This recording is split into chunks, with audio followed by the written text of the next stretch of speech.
Hello दोस्तों, good morning and welcome to my blog, जिसमें मैं दिखाऊंगा अपने एसएससी 2026 की तैयारी। और मैं स्टार्ट करता हूँ इंग्लिश वोकैब से, जिसमें मैं डेली वोकैब को लर्न करता हूँ। ब्लैक बुक से वोकैब याद करने में बहुत आसानी रहती है, क्योंकि सब वर्ड जो पिछले साल पूछे गए हैं वो अच्छे से प्रिंट किए हुए हैं। मेरे पास ब्लैक बुक का 2024 का एडिशन है, जिसमें मैं डेली वोकैब के 30 से 40 वर्ड याद करता हूँ। अभी मैं याद कर रहा हूँ आइडियम एंड फ्रेजेस जो अदर दैन एसएससी एग्ज़ाम में पूछे गए। और मैं शुरू करता हूँ 1 से 40 वर्ड तक ब्लैक बुक के इन वर्डों को याद करता हूँ और रिवीजन करता हूँ। वोकैब को याद करने और रिवीजन करने के बाद मैं स्टार्ट करता हूँ ग्रामर की क्लास। ग्रामर में सर नाउन पढ़ाते हैं। नाउन में टाइप्स ऑफ नाउन, जैसे कि नाउन कितने प्रकार का है। नाउन 5 प्रकार का होता है और सर सभी नाउन को कंप्लीट कराते हैं अच्छे से पढ़ा के। इसमें मुझे नोट्स बनाने की ज़रूरत नहीं पड़ती है। सर की ग्रामर गुरु की बुक है, जिस पे सभी नोट्स अच्छे से बनाए हुए हैं। और कुछ एक्स्ट्रा मटेरियल जो नहीं दिया गया है बुक में, वो बुक में मैं नोट्स कर लेता हूँ। और क्लास करने के बाद सर थोड़ी सी प्रैक्टिस भी कराते हैं, जो पढ़ाए हैं उसी का सर प्रैक्टिस कराते हैं। ये बहुत अच्छा है, ताकि हम लोगों को रिवीजन हो जाता है और उसको बार बार रिवीजन करने से भूलता नहीं, अच्छे से याद रहता है। ये ख़त्म होती है हम लोगों की ग्रामर की क्लास। फिर मैं शुरू करता हूँ मैथ की क्लास। मैथ की क्लास को मैं सबसे पहले डाउनलोड करता हूँ। गांव में नेट की प्रॉब्लम होती रहती है, जैसे अभी क्लास चल रहा है, नेट सही नहीं चलेगा तो क्लास रुकने लगती है। उससे अच्छा रहता है कि मैं डाउनलोड कर लूँ क्लास को। क्लास को डाउनलोड करते समय मैं पिछले बनाए हुए नोट्स का रिवाइज करता हूँ। सर यूनिट डिजिट पिछले क्लास में पढ़ाए थे और आज की क्लास में सर डिविजिबिलिटी के रूल पढ़ाते हैं, जैसे कि कोई भी संख्या को कैसे डिवाइड करें। जैसे कि 2 से कोई संख्या कैसे डिवाइड होगी। अगर कोई नंबर है, उसके लास्ट में इवन नंबर है, लास्ट डिजिट इवन नंबर है, तो वह संख्या 2 से पूर्णतः डिवाइड होगी। 3 के लिए नंबर के सभी डिजिट को जोड़ दिया जाता है। जोड़ने पर जो संख्या आती है, अगर वह 3 से पूर्णतः डिवाइड हो जाएगी तो वह पूरी संख्या 3 से डिवाइड हो जाएगी। और 5 के लिए ये है कि संख्या के लास्ट में 0 और 5 है तो वह संख्या 5 से पूर्णतः डिवाइड हो। यही सब डिविजिबिलिटी के रूल है। और मैथ की क्लास पढ़ा के सर उसकी लास्ट में रिवीजन भी कराते हैं, ताकि हमारा क्लास अच्छे से तैयार हो सके, कोई भी चीज़ ना छूटे। पिछले साल में पूछे गए क्वेश्चनों का सर प्रैक्टिस कराते हैं, जिससे हम लोग को पता चलता है कि हम लोग कितना पढ़ चुके हैं।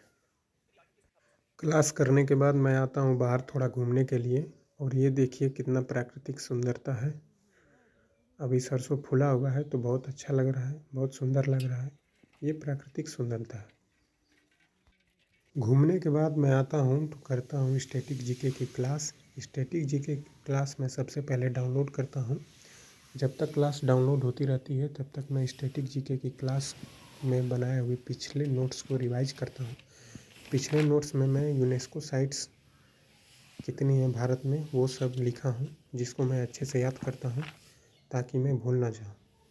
और ये कंप्लीट करने के बाद मैं करता हूँ स्टैटिक जीके की क्लास। स्टैटिक जीके में सर अभी लोक कला, चित्रकला और युद्ध कलाएँ पढ़ाए हैं, जिसको मैं अच्छे से नोट्स बनाया ताकि मुझे याद हो सके।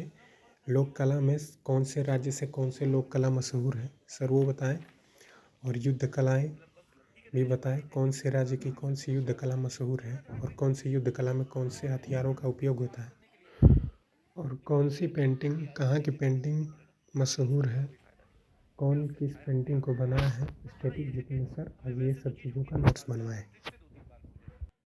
ये सब करने के बाद मैं स्टार्ट करता हूँ ज्योग्राफी की क्लास। ज्योग्राफी की क्लास में सबसे पहले डाउनलोड्स करता हूँ। जब तक क्लास डाउनलोड होती है तब तक मैं सभी बनाए हुए नोट्स को रिवीजन करता हूँ, ताकि मुझे अच्छे से याद हो सके। पिछले क्लास में मैम ने भारत के विस्तार के बारे में बताया था और भारत की तटीय सीमा के बारे में बताया था। तटीय राज्य कौन कौन से हैं भारत के, उसके बारे में मैम ने बताया था, जो कि मुझे सब अच्छे से याद हो गया। आज की क्लास में मैम ने भारत के पड़ोसी राज्यों के बारे में बताया, जिसमें कि 7 पड़ोसी राज्य स्थल सीमा बनाते हैं और 2 पड़ोसी राज्य जल सीमा बनाते हैं। जिसमें कि पड़ोसी राज्य जो जल सीमा बनाते हैं वो है मालदीव और श्रीलंका, और 7 देश स्थल सीमा बनाते हैं, जिनका मैम याद करने का ट्रिक्स भी बनाए हैं कि बचपन में MBA Bangladesh, China, Pakistan, Nepal, Myanmar, Bhutan और अफगानिस्तान जो कि भारत के साथ स्थलीय सीमा बनाते हैं।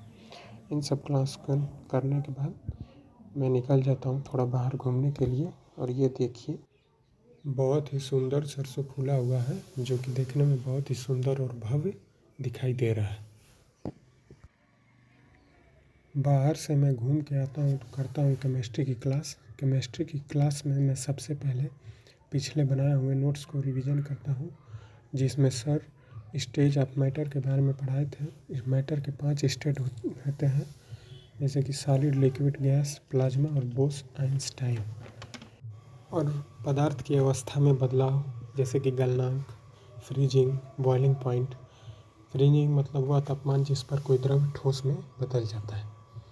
उसके बाद मैं करता हूँ केमिस्ट्री की क्लास, जिसमें सर आज change in state of matter बताते हैं, जैसे कि sublimation, deposition, condensation, evaporation. Evaporation का मतलब कि जब कोई लिक्विड बॉइलिंग पॉइंट से कम तापमान पर ही वाष्प बन जाए तो उस प्रोसेस को इवेपोरेशन कहते हैं। कंडेंसेशन किसी गैसियस पदार्थ का लिक्विड अवस्था में बदलना कंडेंसेशन कहलाता है। ये सब केमिस्ट्री में बताया गया है। और आज के लिए धन्यवाद। ऐसे ही आप लोग सपोर्ट करते रहिए और चैनल को लाइक, शेयर और सब्सक्राइब करिए। मिलते हैं अगले ब्लॉग में। धन्यवाद।